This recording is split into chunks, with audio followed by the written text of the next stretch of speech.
I have been many years training in the way of strategy called Nitin Ichiryu, and now I think I will explain it in writing for the first time. It is now during the first 10 days of the 10th month in the 20th year of Kanai. I have climbed Mount Iwato of Higo and Kyushu to pay homage to heaven, pray to Kannon, and kneel before Buddha. I am a warrior of Harima Province, Shinmin Musashi no Kami Fujiwara no Genshin, age 60. From youth, my heart has been inclined toward the way of strategy. My first duel was when I was 13. I struck down a strategist of the Shinto school, one Arima Kihei.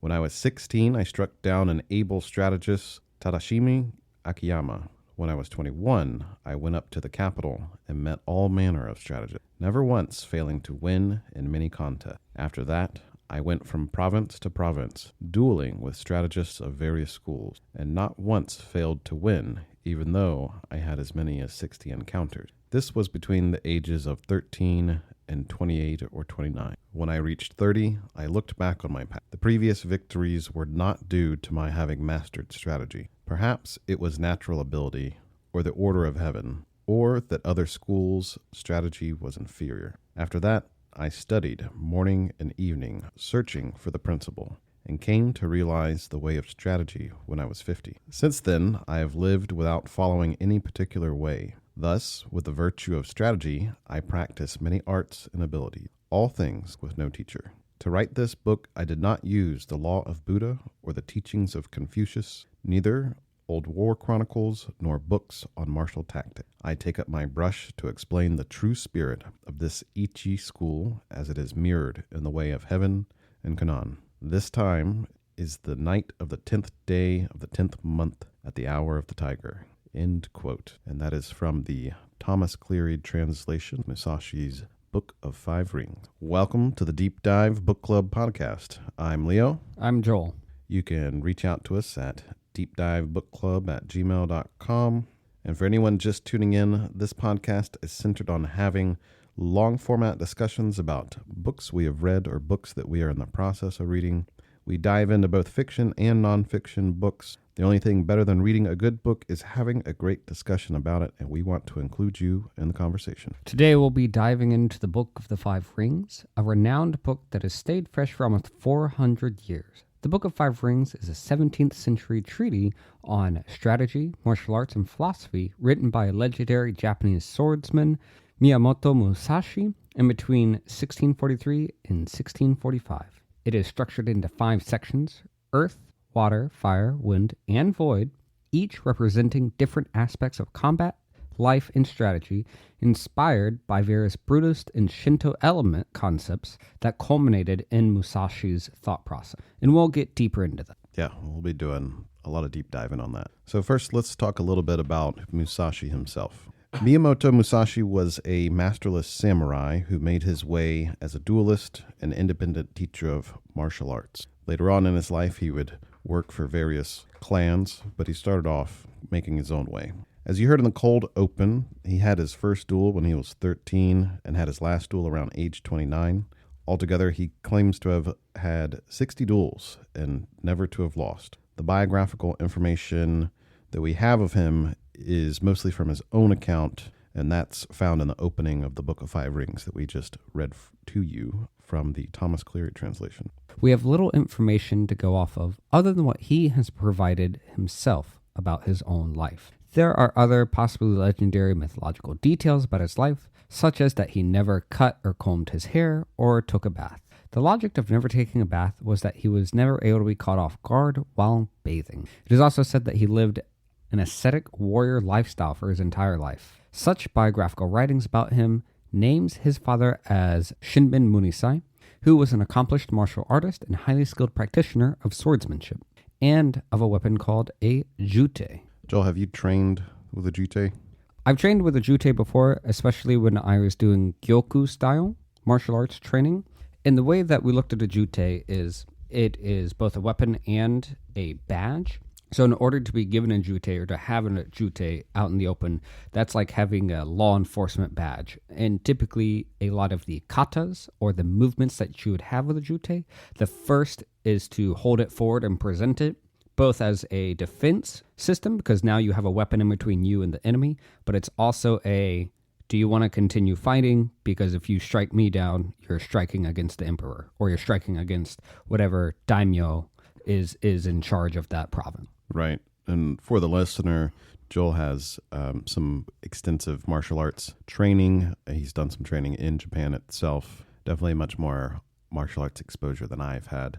So he will be helpful in the martial arts aspect of this discussion. Joel, for the listener, can you tell us what a jite looks like?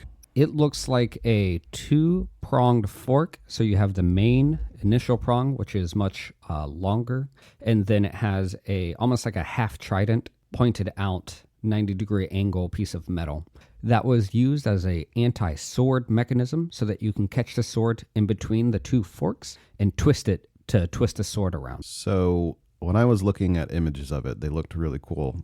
The shape, to kind of help paint an image here for anyone who doesn't want to look it up, the shape to me looked a little bit like a J, like the long stem of the J was longer, looked almost like a dagger, and the shorter stem kind of came out at the bottom like a little hook. And there's various forms of it. Some of them are just wooden.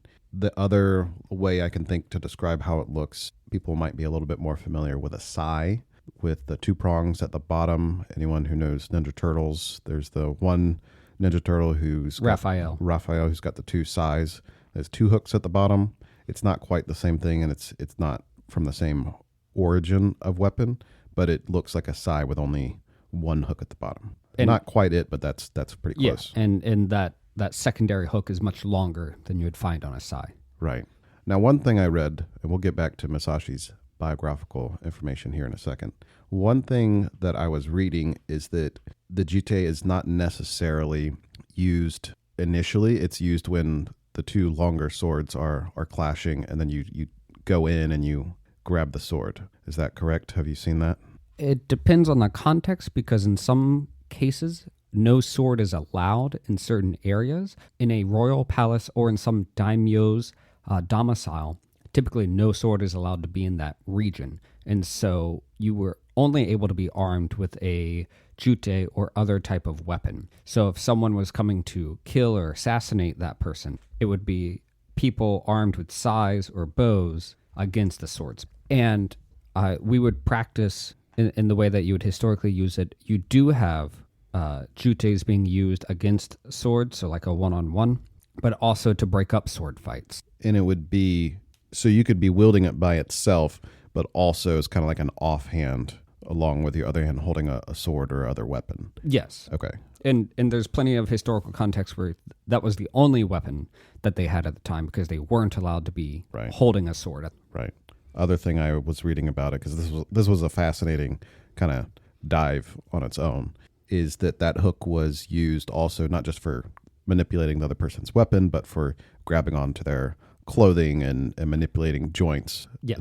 That just seemed fascinating. I love stuff like that. Yeah, absolutely. And so and I don't want to get too far into the katas and digress into that, but some of the fun stuff when a person has a longer weapon than you, even if that's just unarmed in limbs, the strategy is typically to get in closer with that person. So in the case of a jute and a sword, the jute person is desirous to be as close as they can to the swordsman, because that renders the sword unusable. And the swordsman obviously wants to be just at the tip of where their sword can reach you. By doing that, you can attack either the weapon or the hand, so that space in between the two prongs, you can capture the wrist and twist it so that they can no longer apply their sword.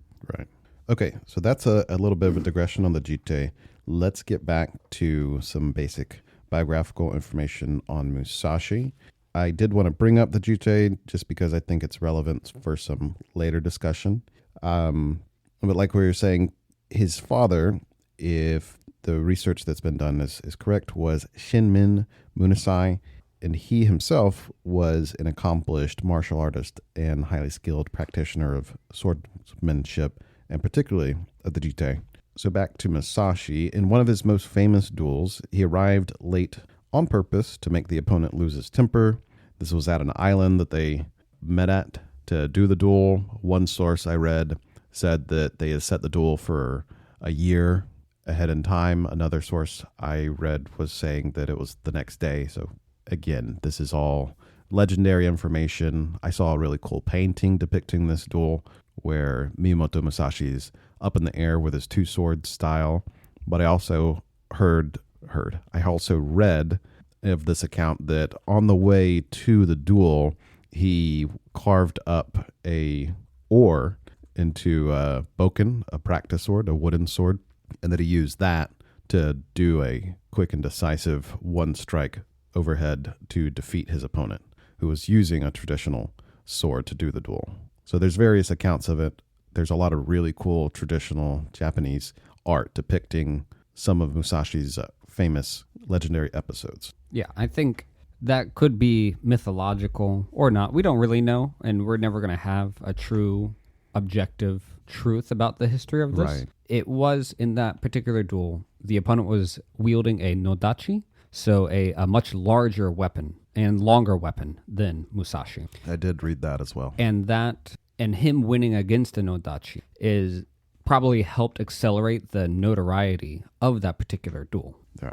So it's also thought that Musashi participated in several famous battles that occurred in the same time that he was alive. There's some confusion about which side he served under in a few of the battles because, again, the record is a little muddy.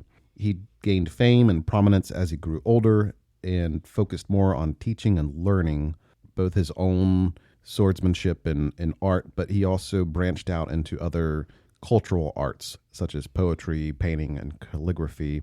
And online you can find art that Musashi himself did or is purported to have done.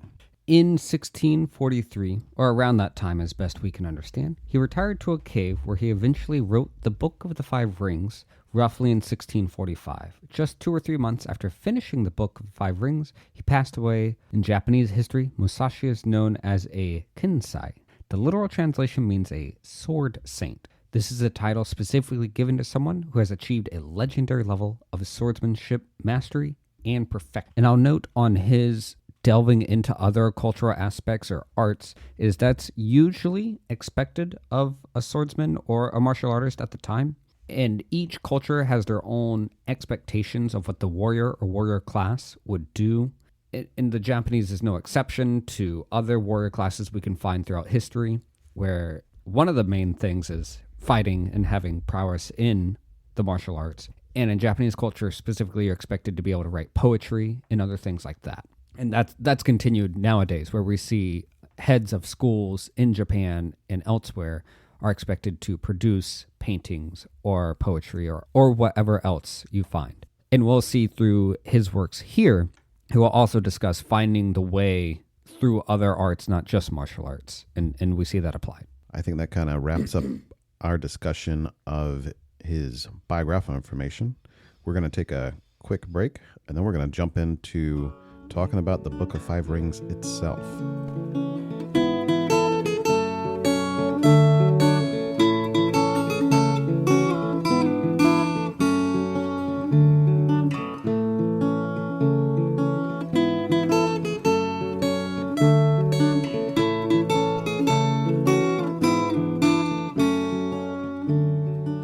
All right, we're back. And even though this book is pretty short, I want to give a broad overview altogether and then dive deeper into it, as is the nature of this podcast. So the book is broken down into 5 basic elements, which has developed as motifs in early Japanese and Chinese writings, and we see several overlaps culminating into the work that led to Musashi's book here.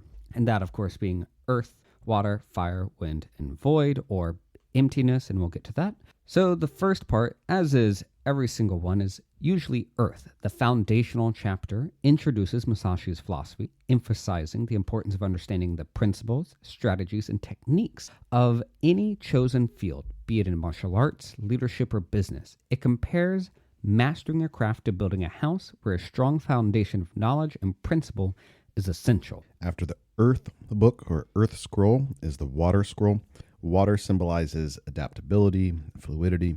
Musashi teaches that one must be like water, shaping oneself to the situation while maintaining inner calm. This chapter focuses on mental and physical flexibility, the importance of staying composed under pressure. Followed, of course, by Fire. This chapter centers on the dynamics of battle, seizing the initiative, controlling timing, and striking with intent. Musashi discusses offensive strategies, the rhythm of combat, and the importance of understanding one's environment. After Fire comes Wind. The Wind chapter is a critical examination of other martial arts schools and their limitations. Musashi critiques various styles, pointing out their flaws and inefficiencies, while asserting the superiority of his own approach. This is both a technical look at it and also a philosophical look at it. As I was doing research for this episode, something that made me laugh out loud, I was reading a Reddit comment about Musashi critiquing other schools, and I just had to put this in here. Quote, "Bro was roasting McDojos back in 1645. Savage." End quote. I don't know why, that just made me giggle. All right, Joel, what is after the Wind scroll? After Wind is void or emptiness or any other number of translations that's hard to really nail down this Japanese character. It is considered to be the final and most profound chapter, which represents the ultimate state of mastery, which is effortless action, intuition, spiritual clarity. This is often connected to what we see in Zen philosophy nowadays. It describes as a mind free of attachments, distractions, and preconceived notions, almost in a zazen or a meditative state at all times. Right. Zen had a big influence on Musashi in that time period. So that is our overview. Let's go in section by section now. Before we jump into discussing that first intro section that we did in the cold open, I want to talk about the name itself. So we, in English, usually call the Book of Five Rings. One of the translations I read said it would be more properly translated as Book of Five Spheres. I believe that was the Thomas Cleary translation. I've also seen it, the Five Scrolls. There's multiple versions that I've seen, but there is some interesting things to look at when it comes to translating not only the Japanese, but also the time distance between us and Musashi and how he looked at stuff. So we'll probably switch kind of off and on between calling them books and calling them scrolls. But I liked that idea of calling it Book of Five Spheres. And what is a ring but a flat sphere? Right? Looking at a sphere two-dimensionally, you're looking at a ring. And then next thing I wanted to talk about was the language Musashi used in particular. Part of this, I think, was Musashi's kind of particular background and upbringing. But he did elevate himself in class as he was going through his life. But the Book of Five Rings is written in Japanese, and it's written in straightforward, simple Japanese. Again, this might be part of his education, but this is significant because it is a work that has survived since that time period. And in the context of that time period, elite class writing was almost exclusively done in Chinese in Japan. So that is one of the reasons it made it to us now. And it's also one of the reasons his work I've read is one of the reasons it proliferated as it did. And that would make sense. It would be more easily read by more common folk rather than highly educated, because common people would know more of how to read Japanese than Chinese, even though there's a strong overlap. And oftentimes they could understand the meaning of the Chinese symbols, but not know the pronunciation. Right. The other part of that is the simplicity of the language he used. Part of that is maybe his education. Part of it is just the cultural way that gets communicated at the time. But another reasoning that I read, and of course I don't know this, I have to rely on translations, is that there is a terseness to Musashi's writing and the way he is very straightforward and direct that does seem to come through in the translations, that now is something we would recognize as more Japanese culturally or mentally, that is really, really nice to read that straightforwardness. It gets humorous sometimes just how direct and straightforward he is, especially in the Wind scroll where he's critiquing other schools. I'm sure there are much better places to understand Japanese culture, and it's hard to devoid this conversation without that context. And we're probably going to miss a lot of things in trying to take small pieces of that culture and tie it into our discussion here.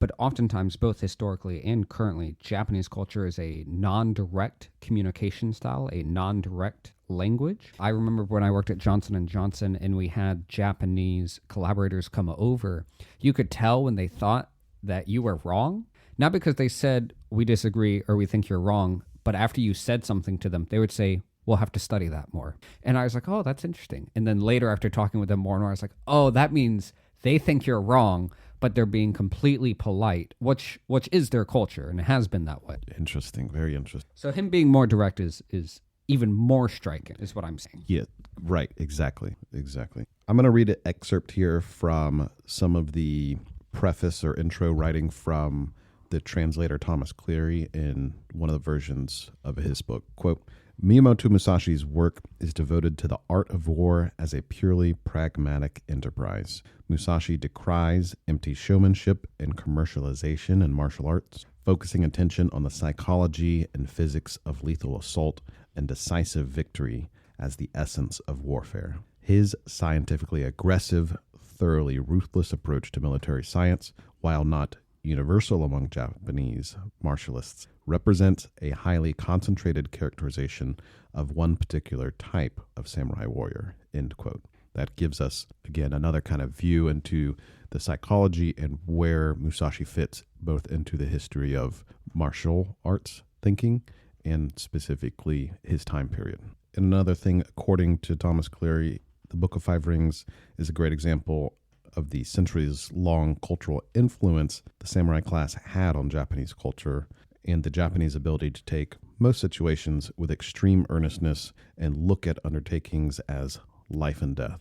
Anyone who really wants to get into the psychology of the Japanese culture, especially historically, I can't highly recommend enough Dan Carlin's Supernova in the East. I absolutely loved that series, and that really helped me understand the historical cultural mindset of the Japanese and how it emerged into the 1900s. Yeah, everything over there is life or death. Imagine you grow up on an island where there's constant tsunamis, volcanic eruptions, earthquakes, devastation. Everything is life or death. Right. And the warring periods in the history of Japanese history are fascinating to read about. The shoguns, how they had control of certain provinces, and a lot of times there was an emperor, but the emperor was in charge of everything in name only. Local lords controlled it. I love Japanese history, and I want to get more familiar with it. And another thing I wanted to jump into before we, again, get into specific sections is his style. Joel, do you want to tell us a little bit about Musashi's style / school of martial arts? Sure. Musashi's particular style, although he studied and discusses multiple styles, his school is Iten Ichi, or two heavens as one, or two skies as one, or two swords as one. In all of that is the way that he would typically fight, or what derived from his swordsmanship, is using both the large sword, the wakizashi. I think plenty of people know a katana, and that's the normal size sword, roughly 3 feet, 1 meter, of a razor blade. Super sharp, made typically from bad iron, as they didn't have a lot of good iron deposits. Oftentimes, people beforehand would use one or the other. Right. The other important thing to kind of tie in the jite here is that one of the theories I read is his style emerged out of, remember, his father was supposedly an accomplished user and martial artist, specifically with the jite, along with also being an accomplished swordsman. So those two, you can kind of see where they think his style evolved out of. So going from a jite to having a wakizashi along with the katana. Right. And that is a relatively unique style, because each of those swords, the long sword and the companion sword, or the katana and wakizashi, had their own environments or situations that you would use them in. And the jite being a much smaller, closer to the wakizashi style, practice inside of that would mean his skills with the wakizashi might be better fit for certain things, such as dueling, not necessarily as battlefield art. Because in a battlefield setting, the most common weapon, of course, was a spear, because they didn't have enough iron to go around. But those that would engage in swordsmanship, they would typically fight each other with the katanas being wielded as a two-handed. Right. So now let's talk about translations a little bit. When we originally read this book, I had used a number of translations, and I want to talk about each of them a little bit, explain which ones I used, and my reasoning behind that. So the first one I want to bring up is Thomas Cleary's translation. It's probably the one that's most widely accessible, and when I was comparing the different translations, the sense that I got from it was that it was fairly reliable because the stuff that was in that translation seemed to map onto the other translations fairly well. And in this episode, if I give a quote, it's almost certainly going to be from the Thomas Cleary translation. I'll use another one that I'll mention here in a second that seems to capture the technical moves a little bit more clearly. The other translation I want to bring up is Stephen Kaufman. This one does not seem to be a very strict translation. I still used it and referenced it. There will be little to no quotes from it, though. It seems to be a little bit more derivative, more of an interpretation. One example I can think of is in the introduction letter to the Book of Five Rings that we read in the cold open. That section in Kaufman's translation is longer than the others, and there's whole paragraphs that I don't find in any other translations. So just something to be aware of for anyone who is looking at different translations. And even the translations that I'm listing out here, there's above and beyond, there's more. There's many of them. Stephen Kaufman's translation, though, while it is kind of interpretive, I did like the philosophical aspect that he added in. I think it's an important companion piece to understanding it for me. It just needs to be seen for what it is more derivative rather than a direct translation. Next up is Alexander Bennett. Nothing particularly special jumps out about this translation other than he does a great job of getting the technical translations. There's a lot of technical moves and tactics that are discussed, and I liked his description of them better in comparison to the others. I wish I knew the original Japanese because I would love to compare for myself. For example, when Musashi is talking about a particular sword technique, I see it across, 4 or 5 translations, and it's slightly different in all of them. So something to be aware of. The other thing I will mention about the Bennett translation is his is within a larger book called The Complete Miyamoto Musashi that has several other works that are credited to Musashi. I'll also mention the Victor Harris translation. This came out in 1974, the original version. It still holds up really well. At the time, it was the only widely accessible translation for a few decades. However, I also found in doing my research a 2020 version that is beautifully illustrated and even better is available on the Internet Archive for anyone who wants to go find it on there. It's absolutely beautiful. It has a ton of artwork, and it's got some really good footnotes as well. Victor Harris also does a really good job of adding historical context in the beginning, which I really appreciate. I also want to give a shout out to the graphic novel version of the Book of Five Rings that I found. This is based off of another translator named William Wilson, and it was illustrated by Chie Kutsuwara. They did a really good job, I thought, of laying the book out in a more narrative style. There's several sections where it really helps someone understand and see the thinking behind what's going on in each section philosophically, and some of it technically. It reminds me of our linguist friend Diego. He mentioned, I'm sure some linguist quoted it somewhere, but a translation can either be faithful or beautiful. And to have them both is a rare occurrence. And in this case, especially going from Japanese to English, is even more difficult to capture the essence. That how do you translate that without it becoming a 500-page book with footnotes? Exactly. Same thing if we tackle the Odyssey or the Iliad, we will be using multiple translations for that as well. The question that pops up naturally here is, why did I use so many translations? First answer is that, like you just mentioned, the book is so short and concise, and there's so much of a time barrier between us and Musashi, and cultural barrier. I used the spread of translations to help penetrate those barriers between me and Musashi. He is a completely different person from the type of people that are walking around now, 300-400 years later. And he's on another side of the globe, speaking a different language in an entirely different context. So I used the multiple translations to help bridge that gap. It was also easy to do so for this work because of how short it was. When I studied the Meditations by Marcus Aurelius, that's when I first kind of stumbled upon using multiple translations at once just for personal reading. And that really added a lot of understanding and context. And for me, that added a form of repetition to help it stick with me a little bit better.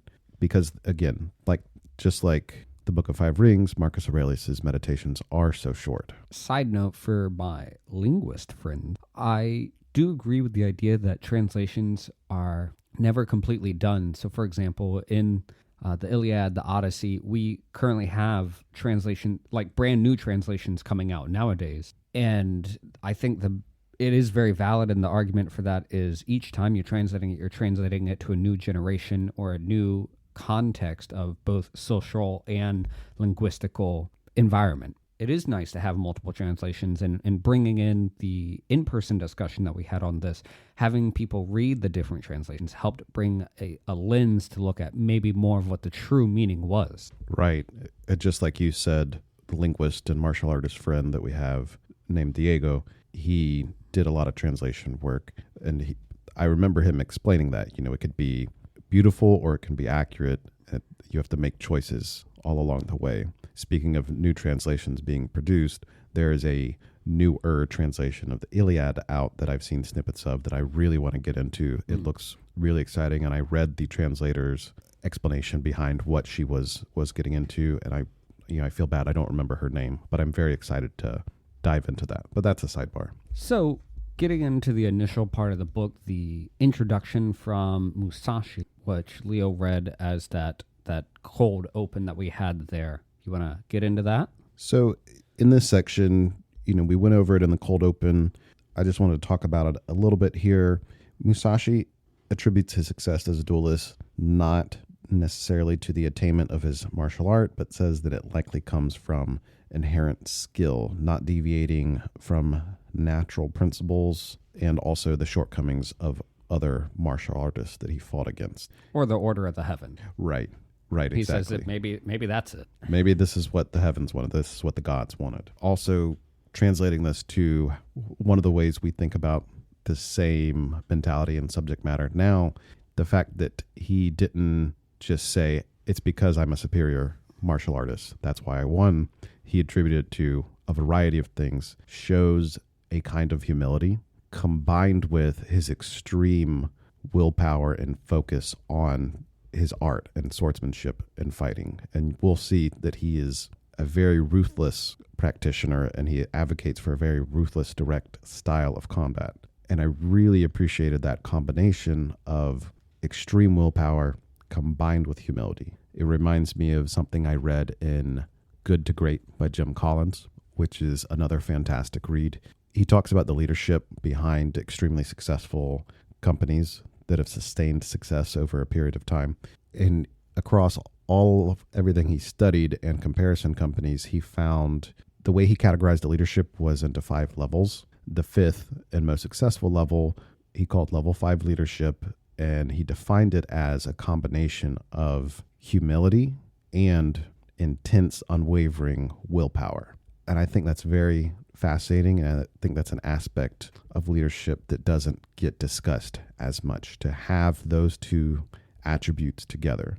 Because you can be a good leader, but also have a big ego. And I think that will prevent you from becoming a truly great leader or a historically great leader. That's not to say that if you don't have the perfect combination of humility and willpower that you can't achieve greatness. It's just interesting that that seems to be a recurring theme in some of the great historical figures. So one of the things I'll also bring up from the introduction was Musashi says that he spontaneously understood the science of martial arts at the age of 50 after much practice, training, and reflection. Some translations leave out the emphasis on the spontaneous nature of it. So I think that's something we're going to talk about here. You had some thoughts you wanted to share on that, the spontaneous versus not, and what that might mean in a Zen background.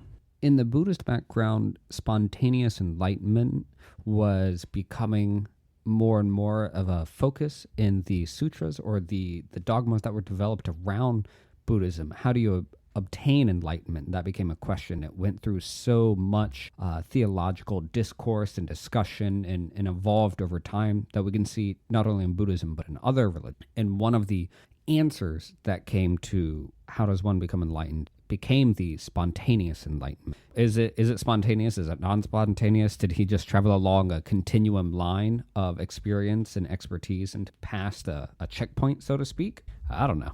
If that is what he is communicating here, that he suddenly understood it at 50, that would be my understanding of having a sudden enlightenment moment. However, that he was only able to achieve that seemingly sudden and spontaneous enlightenment because he lived the lifestyle he did of rigorously focusing on perfecting his swordsmanship.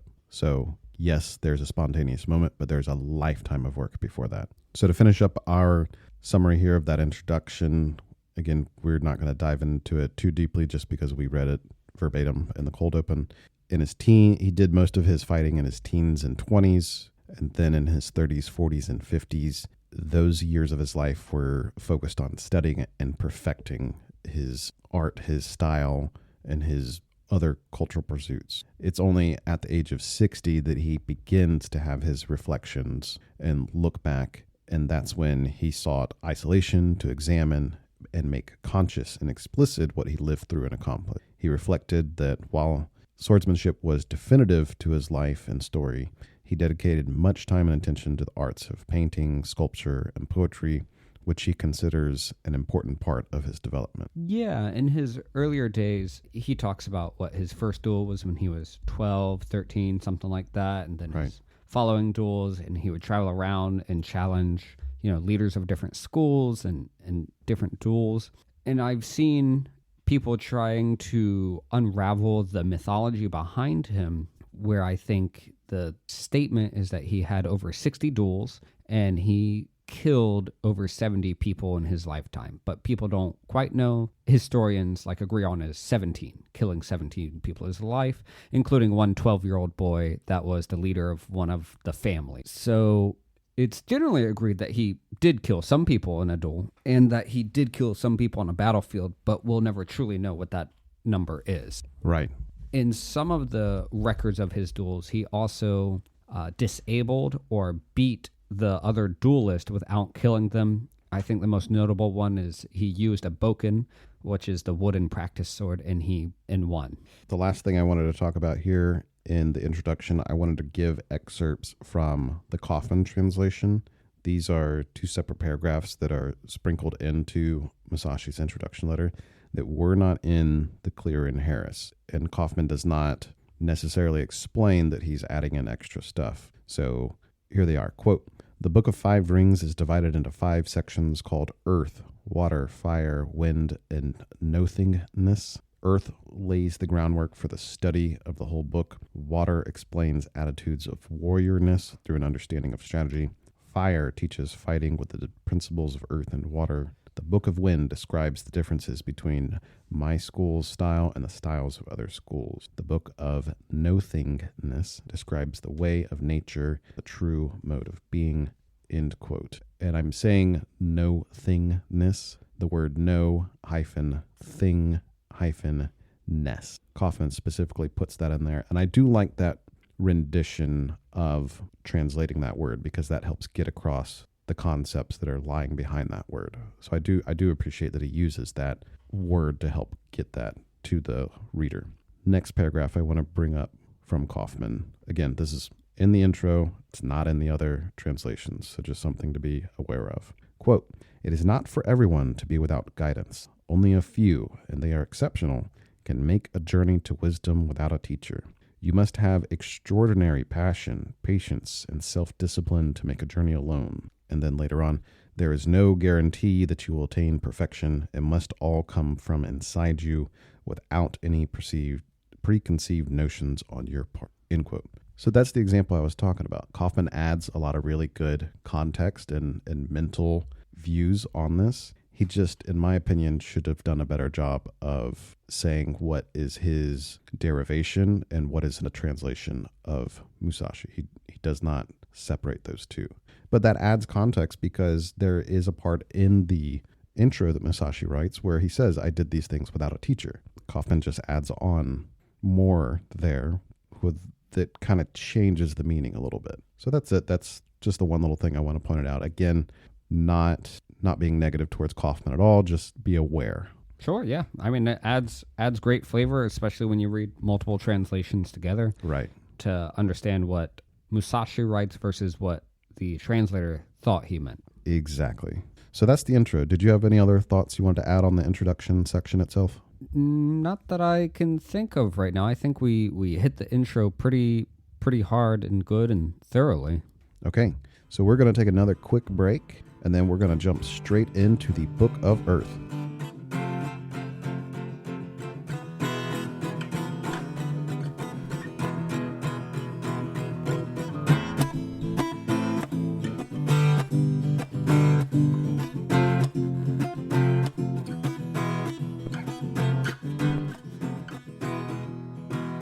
All right, we are back. Let's start with the first book, the Book of Earth, also known as the Book of Ground, the Ground Book. And again, book, scroll can be used in Chi, also known as Chi. So the Book of Earth is the broad view application of strategy in Musashi philosophy. So let's start with that. Strategy versus advantage. Quote, among the arts and crafts spoken of since ancient times, the so-called art of the advantage has been included as a craft. So once we are talking about the art of advantage, it cannot be limited to swordsmanship alone. And that's one translation where they use the word strategy and advantage. He calls it the art of the advantage. A lot of translations will call it strategy.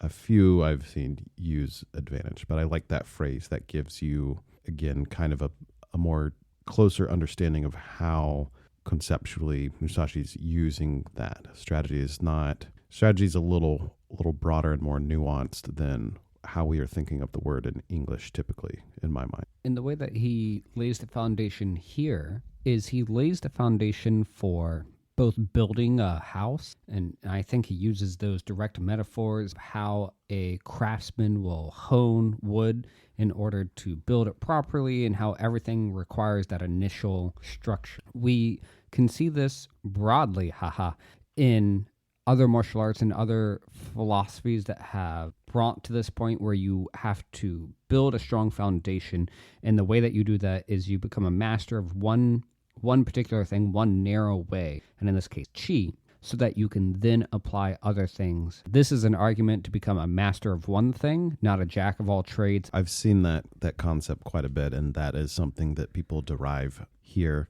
There is something particularly in the Ground Book that gets attributed to Musashi. It's a version of what he says, and it's what you're pointing to here, that know the way broadly and you can know it in all things. Different versions of that. There's several. Know the way narrowly before you know it broadly. That's what I meant. Know the way narrowly before you know the way broadly. And you see that. That's very good wisdom advice. In modern times, this is the problem in our culture. Sometimes as we're growing up, okay, what are we going to do? Choosing a job or choosing a profession or choosing a hobby or pursuit. In some ways, it just doesn't matter. It matters more that you go through the process of picking one thing, knowing it narrowly, and diving into that as much as you can, perfecting it, getting really, really good at one thing. I was having a conversation with a friend years ago, and he was on a job hunt at the time, and he was having a real hard time because he was a really qualified, educated guy, and he was having a really hard time trying to decide on what company to go with, where to begin, what to do with his career. He got into a few jobs and then, was looking to move around and get out of it. And I explained to him that there's really something to be said for finding a situation that's good enough and growing as hard as you can in that pursuit, getting as good as you can at that one thing, and then branch out from there. Like rise through the ranks of the company you're with now. Don't worry about jumping ship unless something really great comes up, but focus on rising through the ranks of what your current situation is, and then the world's your oyster. You can take what you've learned in that way of growing narrowly and then you have that to apply everywhere. But if you don't know what that feels like, if you don't go through that, you'll never be able to take that process of mastery, let's call it, and apply it to other things. There's something to be said for achieving mastery and achieving a high level in anything, whether it's a particular job or a skill, a hobby, a pursuit, whatever it is. There is that pattern that you can see of narrow then broad. Delimit your options to a very narrow path. And then, you have that mastery that you can fall back on and apply to other things. It comes as no surprise that I am pro-academics since I spent the majority of my adult life in that field. But I don't think you necessarily need to go to academics. But I agree with this philosophy here. And like you're saying, go through the practice of becoming a master of something. You're not learning necessarily that field of study. You are learning that field of study by proxy. But what you're truly learning, especially in graduate level studies, is you're learning how to learn. You're learning, how do I push the boundaries of what's unknown? Especially for a hard science, the only way to get your master's or your doctorate is you have published papers, you have done research that no one else has done. You have published work that the community has never seen before, and it's been accepted and published in peer-reviewed articles. And so for you to go through the discipline, to learn those things, to spend long days and long nights in the lab, that is what it trains you to do, to understand where you can push your limits. You can do it in martial arts. You can do it. I've seen musicians do it, where they learn the basics and fundamentals of an instrument, and that is their day and night life. So much so that they've now learned how to learn. And that's an invaluable skill. And so even in the job market, I would say you first grind through and learn how to learn one particular thing. Put another ways, you're working on a meta skill, a skill of skills.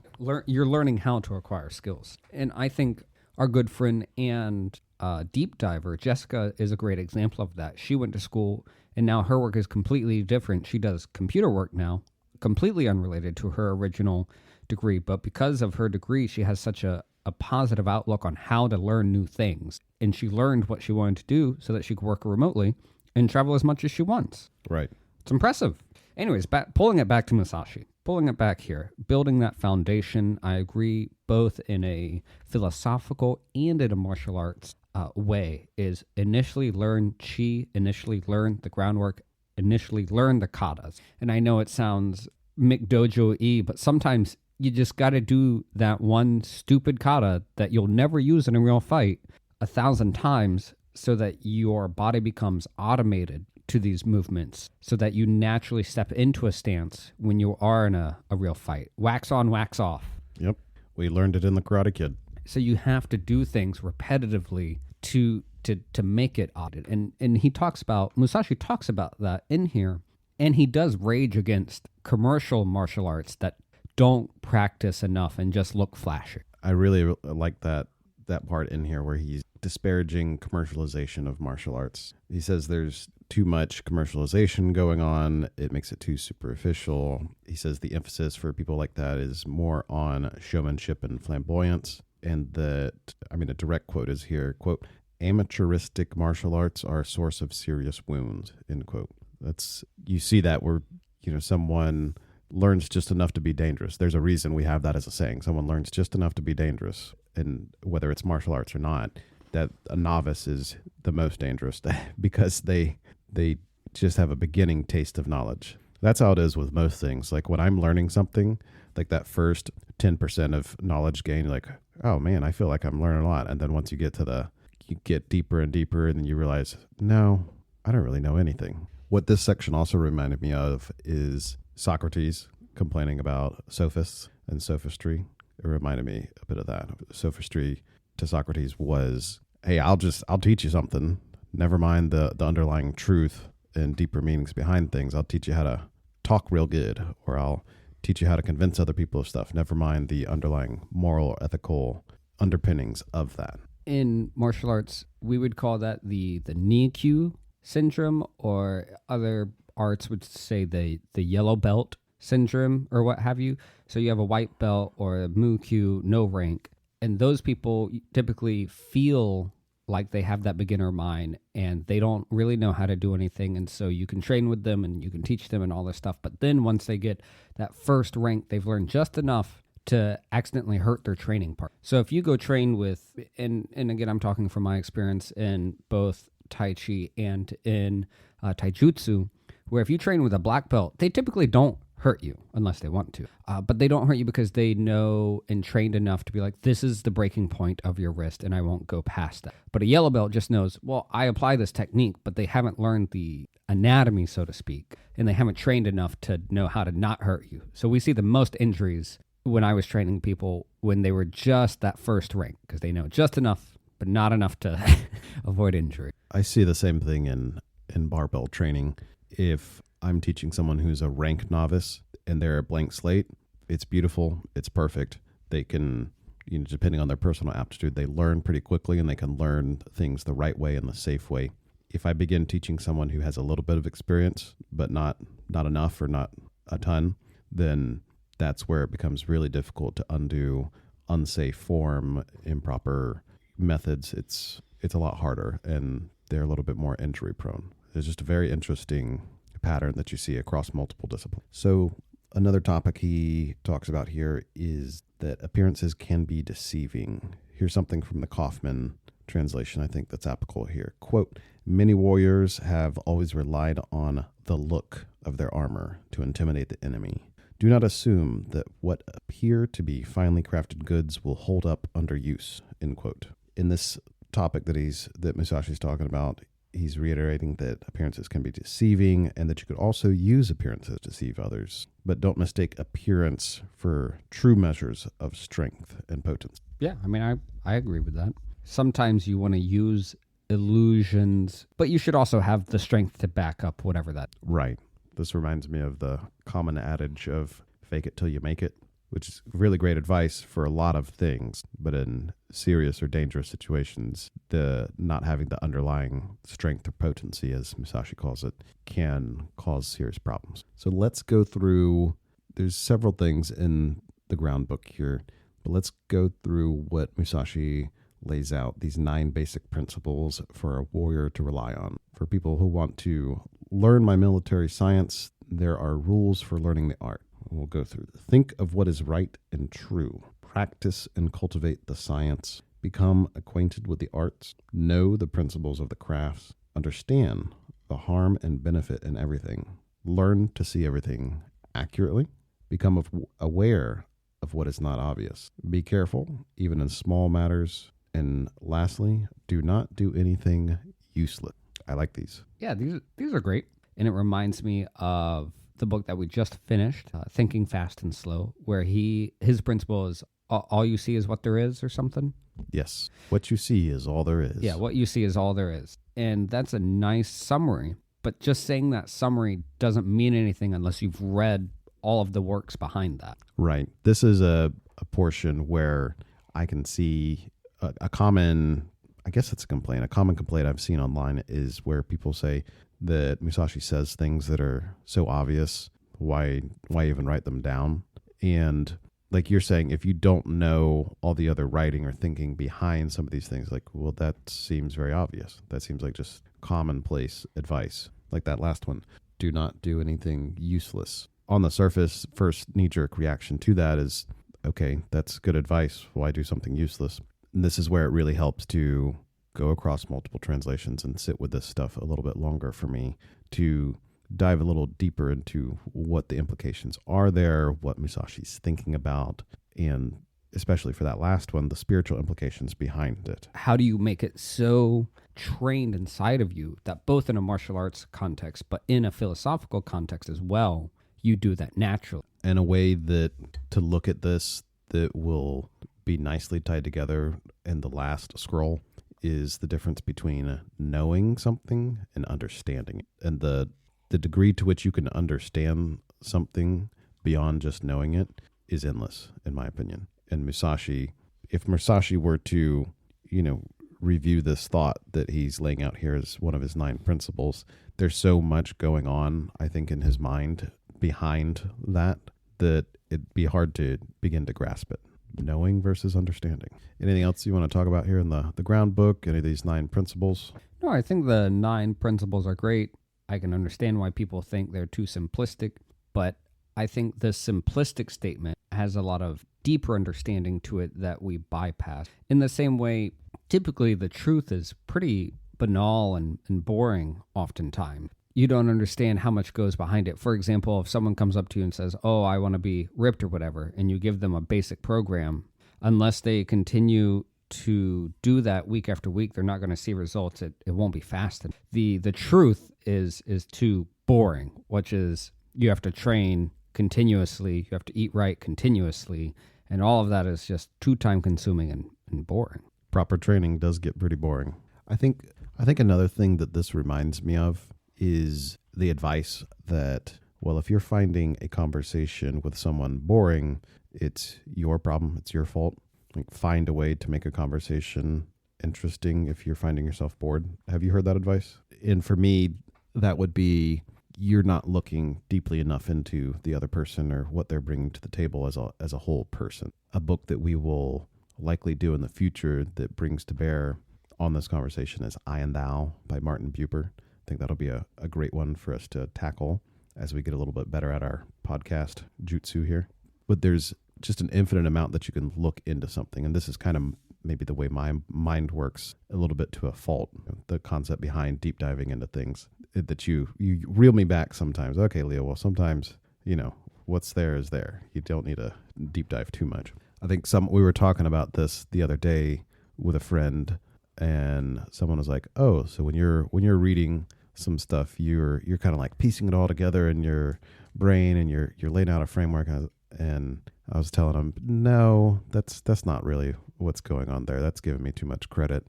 And another friend of ours said, really what you're doing, Leo, is making stuff more difficult than it needs to be. I said, that's it exactly. You nailed it on the head. But in this instance, that's kind of where my mind goes, is that there is almost an infinite depth to which you can become fascinated with the person sitting across from you that you're having a conversation with, the person who's taking your coffee order at the coffee shop. There's so much depth to get into.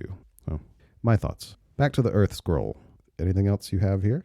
No, I think the Earth Scroll is the most standable in all of them. Makes sense because the foundation. I agree. So this is just, we haven't gone exhaustively through it. This is just a kind of an overview. We've picked out a few points. So that is the Earth Scroll. We're putting it back on the shelf. Now let's pull down the Book of Water, Scroll of Water, and talk about that one. The Book of Water, as Joel laid out in the overview, it covers the philosophy and mindset that Musashi advocates in different physical tactics and principles. The first thing that comes to mind, of course, is the famous Bruce Lee quote of "Be like water," which I think sums up the flexibility and adaptability that Musashi is advocating for. Be flexible, be adaptable. Quote, in ordinary circumstances, as well as when practicing martial arts, let there be no change at all, with the mind open and direct, neither tense nor lax, centering the mind so that there is no imbalance. Calmly relax your mind and savor the moment, end quote. And I threw in another translation here, that same sentiment. This is from the Bennett translation. The previous one was Cleary. Bennett writes, quote, the mindset and the way of combat must be no different from one's normal state of mind. In the course of your daily life and when engaged in strategy, there should be no change whatsoever in your outlook. Your mind should be expansive and direct, devoid of tension, but not at all casual, end quote. That's a pretty common theme that we see in his writings, but also in other writings such as Buddhism, where you are supposed to constantly be in a state of meditating. You're constantly supposed to be cognizant of the moments that you're in. And plenty of life philosophies as well outside of martial arts talks about being in the here and now in a very constant state. And I think this is the same way, but with a slant towards the combative side of either in combat or outside of combat. You should be relaxed, but not so relaxed that you're not present in the current moment. Striking that balance between being loose and ready to adapt to whatever comes your way, but with enough tension and solidity behind what you're doing. Let's get into a few other topics here. Oh, I wanted to see what you thought of this quote. This is still on the mindset a little bit. Quote, let your inner mind be unclouded and open, placing your intellect on a broad plane. It is essential.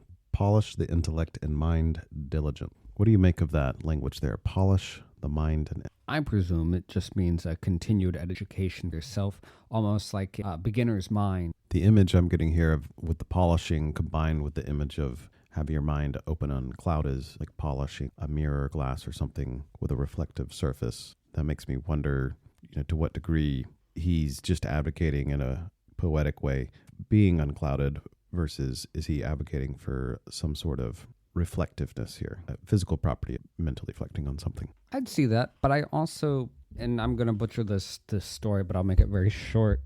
There was a famous swordsman in Japan. He was like 80 years old, whatever. He was really old, and it was time for him to transfer it to his highest ranked student. And the students were all like, okay, well, he's going to retire, do all this, blah, blah, blah. Today's the day. I remember this story. Yeah.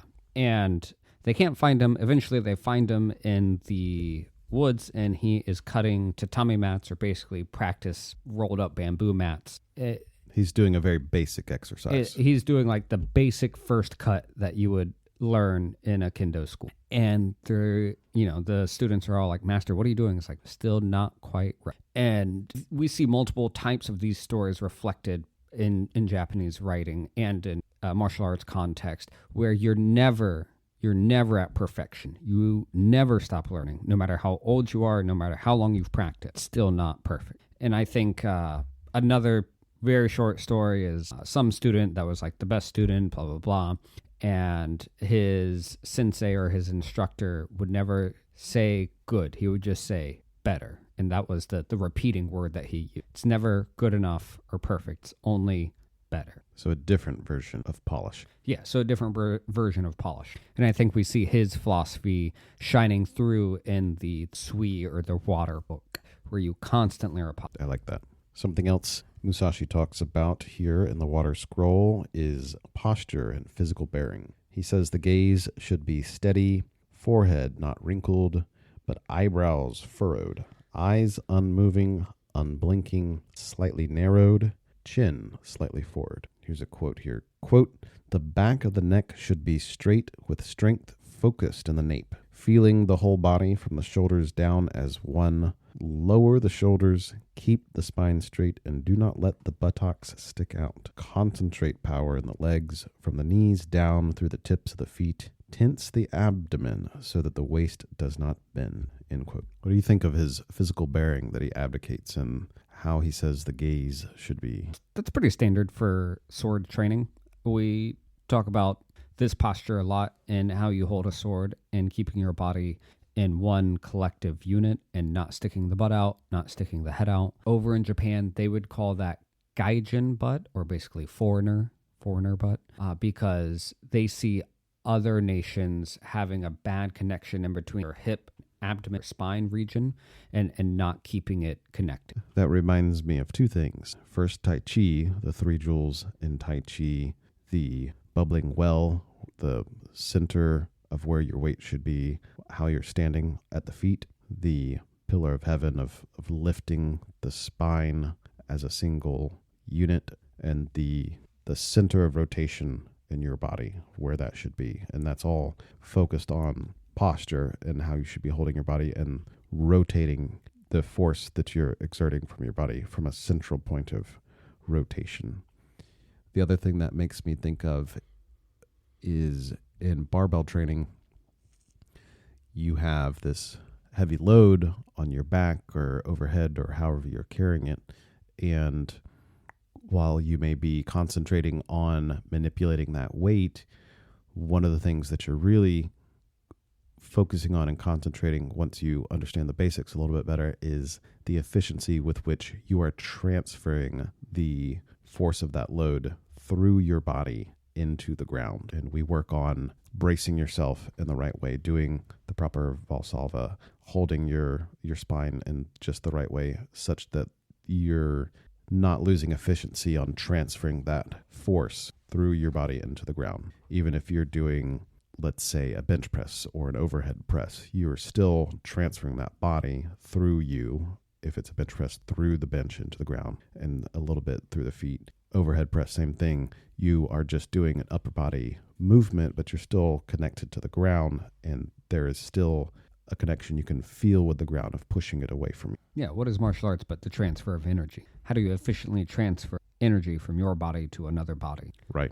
So beyond the physical realm, this other applications of this, let me think, maybe goes back to that mindset of be the right combination of loose but tense. Sure, I can see that. The other thing about this aspect in martial arts is people often see it only as the combative side, or basically the time that you're fighting, where the vast majority, and I could be completely wrong, but the vast majority of historical or traditional martial arts, or martial arts that have been around for more than a century, oftentimes after you get past the initial understanding of it, it goes beyond just surviving a fight, but it's surviving life itself. And we see this through taijutsu, tai chi, any of the traditional arts. So eventually, these postures and these stances, while yes, they are efficient in combat, the other thing that they're efficient at is keeping your joints and body in a good state. And so we often talk about keeping that structure or posture while your everyday life, while you walk, while you're doing dishes, while you're doing whatever, because the way that you move here and keeping things aligned is also keeping your body from getting injured in older age. So continuing to have your warrior. In the same way you lift weights, one of the key principles that we talk about in the structure and posture is keeping the knee in line with the toes. And that protects your knees. And this becomes even more important, not just in battle, because that's how you properly transfer energy. It is also how you keep your knees from getting destroyed in your older. I want to go back to that gaze a little bit and what he says about the face. I want to get your thoughts on he's saying the forehead should not be wrinkled, but the eyebrows should be furrowed. Have you seen anything like this in the martial arts you've encountered? The only thing I can think of the reason behind this is to physically reinforce the mental state you should be having, which is a combination, again, of focus but looseness, tension, flexibility. There's probably a lot hidden behind that, especially in a context we won't understand because of it being in a Japanese culture. And if we look at, in the historical context of Japan, the jigaku, or the masks, if you can picture those, where they have exaggerated facial expressions, there's a lot to do with how a face is expressed. And we see it in the historical context for their arts and their plays and their use of the face for expression and how they had their art, as well as some internal connection in between your mindset and how you should be looking at there's a lot there. And without stepping out of my comfort zone and understanding, because I don't want to mislead listeners, there's a lot there, and I don't know that I can properly dissect that. So here's a section where I want to compare two translations, again, just to highlight what you can learn from comparing two. The first is going to be from Cleary, and the second is going to be from Bennett, and this is just an excerpt talking about the gaze. Quote, "The eyes are to be focused in such a way as to maximize the range and breadth of vision. Observation and perception are two separate things. The observing eye is stronger, the perceiving eye is weaker. The specialty of martial arts is to see that which is far away closely and to see that which is nearby from a distance." End quote. So that's what helped me get a better grasp of what is being communicated here, is also adding in the Bennett version of this section. And Bennett here actually lays out the two different words that are being used. Quote, "One's gaze should be expansive and far-reaching. This is the dual gaze of looking in, kan, and looking at, kin. The gaze for looking in is intense, whereas that for looking at is gentle. It is of utmost importance for a warrior to see distant things as if they were close, and close things if they were the warrior must know the enemy's sword without even seeing." End quote. So the fact that he adds in the two different words in the original language here to explain the two different ways of looking at something helps begin to get an idea of the concepts here. Kan and kin, looking in and looking at. I still don't have quite an understanding of what is being communicated there, but you can see there's two different perceptions being discussed, not necessarily distance, close distance and far away distance. Interesting, right? It was all interesting when we read it, and I think there's a level of philosophy and a level of physicality here that is truly hard to parse out appropriately, which I think makes some of this work both beautiful and timeless. Agreed. So I wanted to give an overview of the other topics Musashi goes over in the Book of Water. These are not ones we will necessarily do a deeper dive into. Just gives you an idea of what you can read in there. One of the topics is how to grip the long sword. He covers footwork. He goes over 5 different kinds of guards, 5 different sword attack techniques, and also very fascinating, he has several little sections that he discusses using rhythm or timing in attacking or countering, as well as several other tactics. It was very interesting to try to understand what was being communicated in the rhythm and timing section. Some translations use the word rhythm, others use the word timing, and still others used the word cadence. In this book and in the Chi book, more so, I believe, than in the Fire, Wind, or Void, he does get a bit more technical, as in, how do you technically hold the sword? How do you technically move your feet? What specific slashes or movements should you be doing? Which is all very hard to conceptualize unless you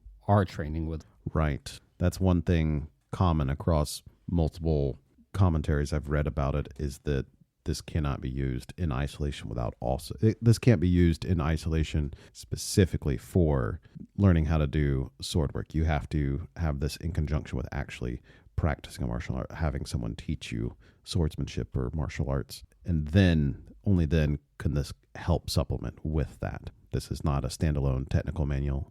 And even if it was, you still need an expert to show you the right way to do things. This is just a drop in the water of what Musashi is actually doing at the martial arts level. So I put some quotes in here for us to discuss that I think gives an example of the relentlessness and aggressiveness of the style that Musashi advocates. First, we're going to talk about the flowing water strike. So first, here's the Bennett version of the technique called the flowing water strike. Quote, "The flowing water strike is employed when the enemy you face quickly tries to back away, disengages his sword, or tries to press yours. At this point, inflate your form and spirit, move forward first with your body, then with your sword, and cut him with conviction, as if you were enveloping him in a torpid water." End quote. So you can see the relentlessness there that he's advocating.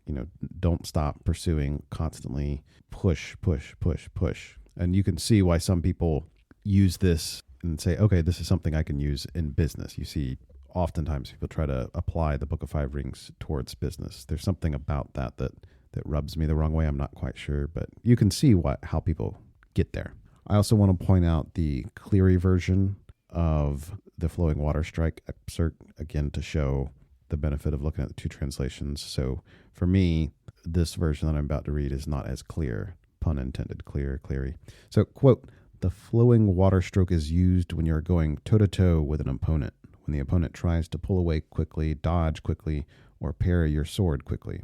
Becoming expansive in body and mind, you swing your sword from behind you in an utterly relaxed manner, as if there were some hesitation, and strike with a large and powerful stroke." End quote. So you can kind of see, what does that mean, swing your sword from behind? Whereas Bennett doesn't even go over that point, because that's something that can be lost in translation. The swing the sword from behind, in the context of Sui, the first kata in the school of Sui or water, is parrying and then swinging the sword about your head. The tip of the that's a technical. The tip of the sword comes from behind in the movement. We'll read off a few more of the techniques, and these are examples that we are bringing up specifically to talk about the kind of aggressiveness and relentlessness that Musashi advocates for, not necessarily to talk about the techniques themselves for those of you who are kind of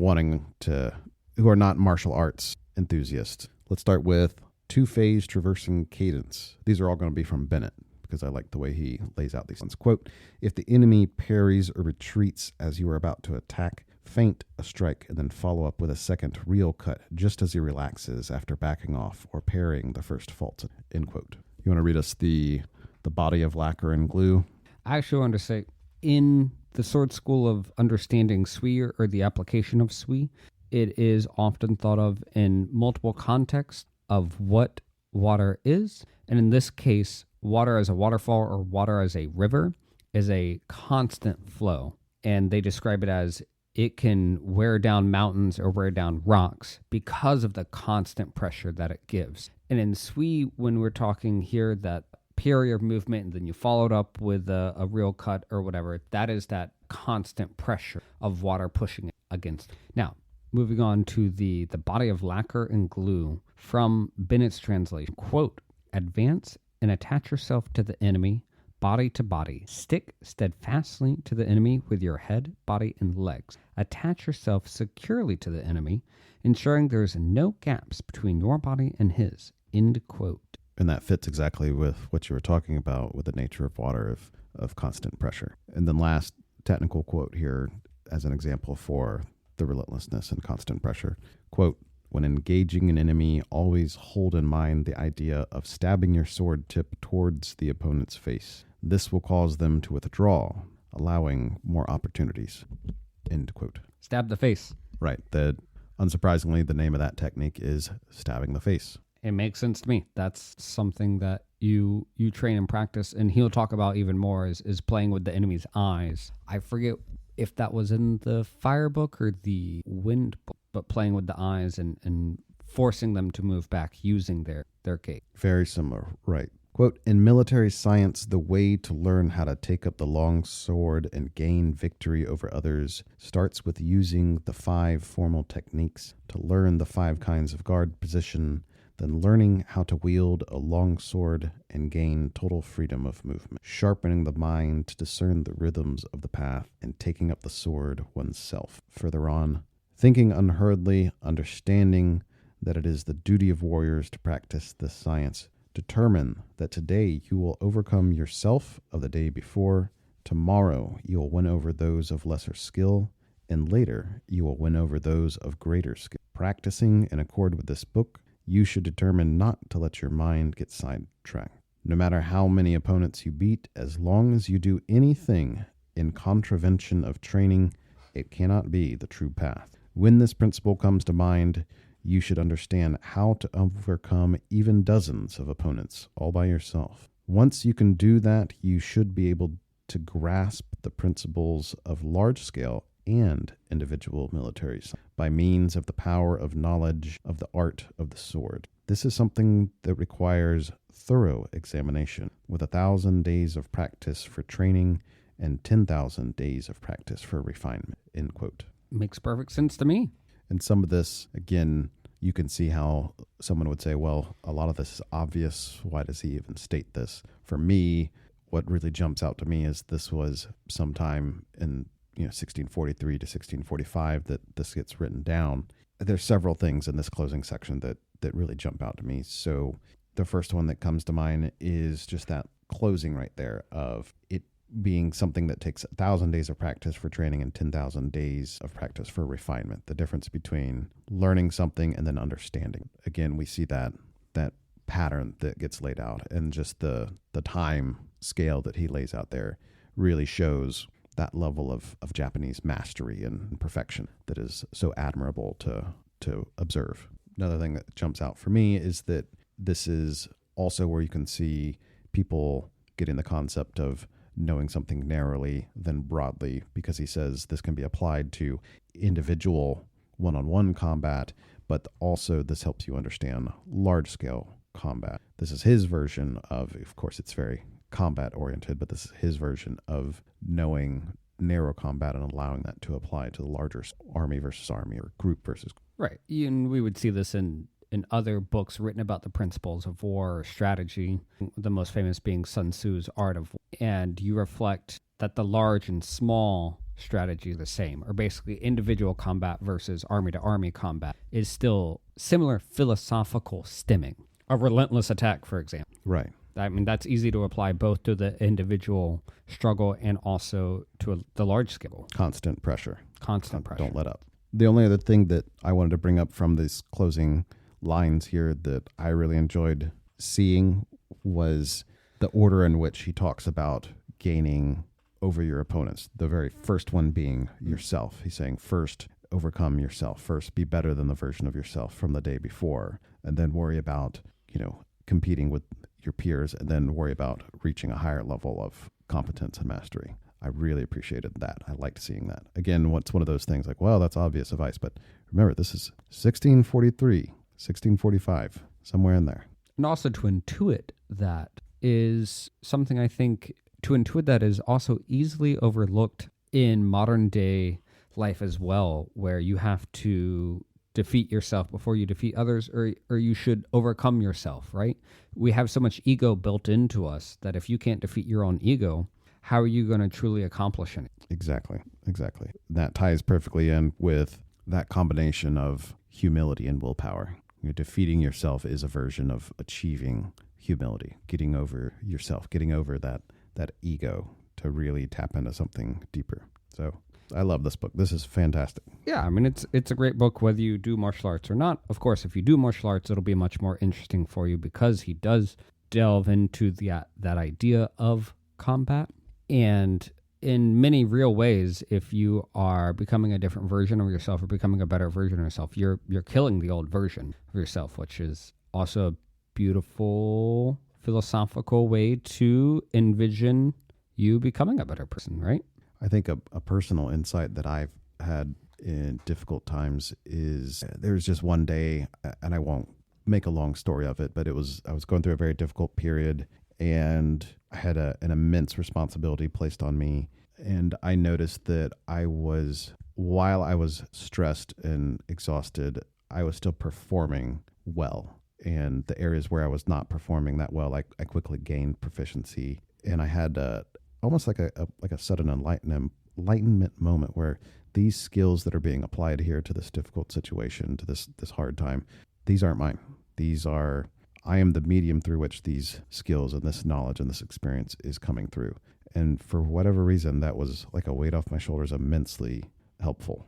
And I see that same thing here of defeating yourself. Don't get caught up in yourself. For me, the wording that takes place in my mind is be the medium through which these things can take place and come into being in the world. Yeah, what a great way to apply it. Anything else you want to talk about with the Scroll of Water? No. I think we've thoroughly beaten the water down. Constant pressure, right? Okay, that's going to be it for this week. We are going to close everything out here. What a great day. What a great time. We've had such a beautiful deep dive into the first two books and Musashi himself. I'm glad you all joined us. Thanks for listening to the Deep Dive Book Club podcast. Remember, you can always reach out to us at deepdivebookclub@gmail.com or just Deep Dive Book Club on Instagram. Send us your thoughts, critiques, comments, ramblings. We want to hear them. And with that, this has been great. We'll be back next week to finish out the Book of Five Rings. Anything else? That's it. No, I think that's it. See you guys next week. All right.